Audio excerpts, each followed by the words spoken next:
കാത്തിരിപ്പിന്റെ ദിവസങ്ങളിലൂടെ കടന്നു പോകുകയാണ്.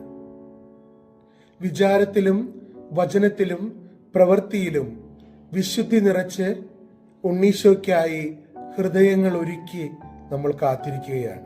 മിശിഹായിലെ ഏറ്റവും സ്നേഹിക്കപ്പെടുന്നവരെ, ജീവിതത്തിലെ വിശുദ്ധിയോടുകൂടെ ഉണ്ണീശോയെ സ്വീകരിക്കുവാനായി കാത്തിരിക്കുന്ന നിങ്ങൾക്കെല്ലാവർക്കും ആഗതമാകുന്ന ക്രിസ്മസിന്റെ എല്ലാവിധ മംഗളങ്ങളും നേരുകയാണ്.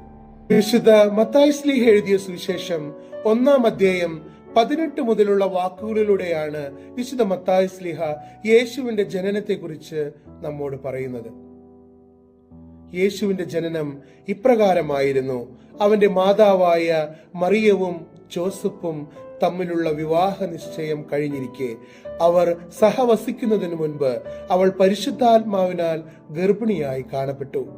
അവളുടെ ഭർത്താവായ ജോസഫ് നീതിമാനാകയാലും അവളെ അപമാനിതയാക്കാൻ ഇഷ്ടപ്പെടായികയാലും അവളെ രഹസ്യമായി ഉപേക്ഷിക്കാനായി തീരുമാനിച്ചു. യോസേപ്പ് പിതാവിന് അറിയാമായിരുന്നു എന്താണ് സംഭവിക്കാൻ പോകുന്നതെന്ന്. താൻ ഇത് സമൂഹത്തിന്റെ മുൻപില് വിളിച്ചു പറയുമ്പോൾ സമൂഹം എങ്ങനെയാണ് ഇതിനോട് പ്രതികരിക്കുക എന്ന് യോസേപ്പ് പിതാവിന് വളരെ കൃത്യമായി അറിയാമായിരുന്നു. അതുകൊണ്ട് ആരോടും പറയാതെ അവളെ രഹസ്യമായി ഉപേക്ഷിക്കാനായിട്ട് തീരുമാനിക്കുകയാണ്. നമ്മുടെ ജീവിതത്തിലും യോസേപ്പ് പിതാവിനെ നാം മാതൃകയാക്കേണ്ടത് ഇവിടെയാണ്. നമ്മുടെ ജീവിതത്തില് പലപ്പോഴും നാം ഒരു ചെറിയ വേദനകളിലൂടെ കടന്നു പോകുമ്പോൾ നമ്മുടെ വേദനകൾക്കും സഹനങ്ങൾക്കും കാരണം ഇവനാണ്, ഇവളാണ്, ഇവരാണെന്ന് പറഞ്ഞുകൊണ്ട് നാം മറ്റുള്ളവരെ വിധിക്കാറില്ല. നമ്മുടെ സഹനങ്ങളില് ഇതുപോലെ നിശബ്ദരാകുവാനായിട്ട് യോസേപ്പ് പിതാവ് നമ്മോട് പറയുകയാണ്.